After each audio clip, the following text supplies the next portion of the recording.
The civilized Indian. आप देख रहे हैं न्यूज 24। मैं हूं मानक गुप्ता। आज चाय वाला इंटरव्यू भीम आर्मी और आजाद समाज पार्टी के चीफ चंद्रशेखर आजाद रावण का। ये भी हो सकता है कि बहुजन समाज पार्टी के साथ भी कोई अलायंस हो जाए, बहन मायावती के साथ आपका। तो हम तो बहुत दिनों से बसपा के साथ प्रयास में लगे हुए थे, लेकिन अब बीएसपी के लोगों को उनको लगता है कि उनको चंद्रशेखर की जरूरत नहीं है। और मैं समाज हित में हमेशा उनके लिए उनके साथ खड़ा रहा। अभी भी मैं उनके साथ खड़ा हूँ जब समाज हित की बात आई, क्योंकि देखिए नेता व्यक्तिगत हो सकता है, लेकिन नेता से जो समाज जुड़ा होता है उसके ऊपर भी असर होता है। बहन जी अगर कमजोर हुई है तो उसका खामियाजा जो है वो कमजोर वर्गों को भी उत्तर प्रदेश में और देश भर में उठाना पड़ा है। तो बहुजन समाज पार्टी के कमजोर होने पर आपकी पार्टी मजबूत क्यों नहीं हो पाई उस रफ्तार से, उस स्पीड से? नहीं, ये इसके कोई आपके पास ऑथेंटिक आंकड़े हैं क्या? डेटा तो है, सारे चुनाव में आप देखेंगे, पीछे जाइए। अच्छा। तो बहुत दलित वोट गया बीजेपी की तरफ। पिछली लास्ट टाइम 2017 में कितना वोट मिला बीजेपी को? कितने परसेंट अगर आपको याद है? मतलब कुल वोट पूछ रहे हैं या दलित वोट? टोटल कुल वोट उत्तर प्रदेश में अगर आप चेक करके बता सकें, आपकी जानकारी में हो। और फिर जो इसमें मिला उसके बाद 2022 में, इसको भी आप चेक करोगे तो आपको लगेगा कि बीजेपी उसके आसपास ही है। ओके। पूरे ऑल ओवर इंडिया 25-26 स्टेट में हमारा संगठन है। एक बहुत अच्छी जो है एक बड़ी तादाद है जो हमें सपोर्ट करती है। वो हमने कई बार दिल्ली में प्रोटेस्ट करके और हर स्टेट में हमने प्रोटेस्ट करके दिखाया। डिस्ट्रिक्ट में हमारे संगठन है, विधानसभा में हमारे संगठन है। लेकिन आप देखो, क्या कोई सदन में किसी ने चर्चा की? सरकार से सवाल पूछा?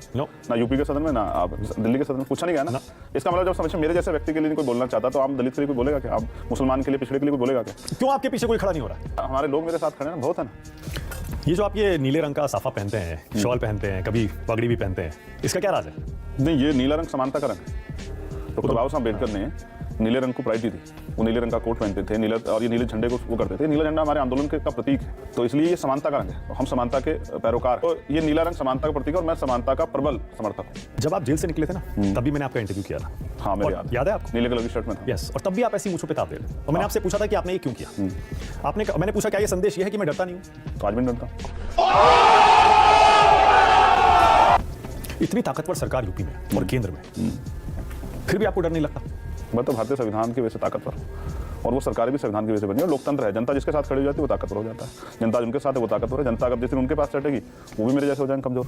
योगी जी आप पर गोली क्यों चलवाएंगे? उनको क्या फायदा है आप पर गोली चलवाने से? और 5 साल बाद, 3 साल बाद पता लगेगा। सर मुझे चंद्रशेखर आजाद, यस, आपके विरोधी कहते हैं कोई आप पर हमला क्यों करवाएगा? लोग कहते हैं आप सिर्फ मीडिया की क्रिएशन है, आप सिर्फ मीडिया में आते हैं इसीलिए आप पॉपुलर हुए हैं, और वो भी एक छोटे से वर्ग में।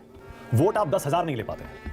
आप जब लड़े थे योगी जी के खिलाफ 10,000 वोट नहीं मिले थे। नया सिंबल और योगी जी का अपना क्षेत्र और 7 दिन का चुनाव, और वहाँ जिन वर्गों की मैं राजनीति करता हूँ उनका वोट कितना वहाँ है आप जानकारी हासिल कीजिए।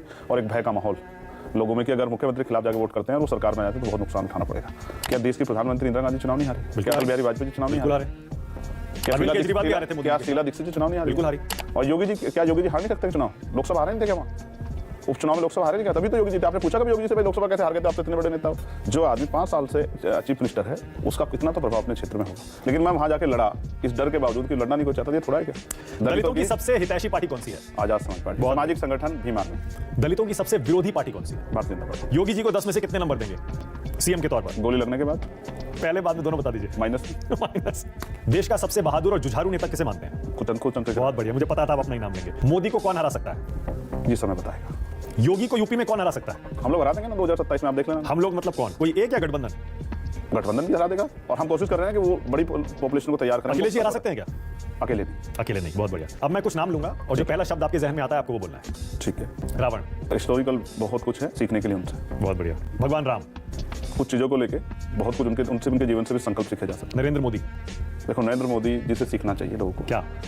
कि नरेंद्र मोदी जी सत्ता में आने के बाद उन्होंने क्या क्या किया और किस तरह वो चीजों का पॉलिटिकल फायदा लेते हैं, ये भी सीखना चाहिए। राजनीतिज्ञ के तौर पर उनसे सीखना चाहिए। एक और खास बात, हाँ। वो कभी जवाब नहीं देते हैं, चाहे वो झूठ बोले सच। उन्होंने कितने उन्होंने स्टेटमेंट दिए लेकिन कभी उन्होंने जवाब नहीं दिया। ना किसने पूछा, कोई हिम्मत नहीं जुटा पाया कि उनसे पूछे भाई कि वो रडार कैसे जो है। योगी आदित्यनाथ। पहला शब्द क्या जहन में आता है? योगी जी जो डिक्टेटर टाइप उनका वो है। दूसरी बात, जाति के उससे बाहर नहीं निकल पाए। ओवैसी। अच्छे नेता भाई। द्रौपदी मुर्मू। मिला नहीं। बीजेपी देखिए दलितों को राष्ट्रपति बनाती है। बीजेपी, हाँ। एक स्टेटमेंट के बाद शायद जो है फिर उसके बाद कुछ कह नहीं पाते अपने वर्गों के लिए। एक आप बताओ ना, कुछ एक दलितों के लिए किसी काम पे स्टैंड लिया उन्होंने? आप बताओ ना। किसने? रामनाथ कोविंद जी ने, या आदिवासियों के लिए मणिपुर का इतना बड़ा इशू हुआ, बोली क्या कभी? सुना क्या आपने? ओके। ऐसी बनाती है ना, इसको क्या कहते हैं? रबड़ स्टैंप। ज्यादा से ज्यादा ये मेरा क्या कर लेंगे भाई? नहीं बताइए क्या कर लेंगे?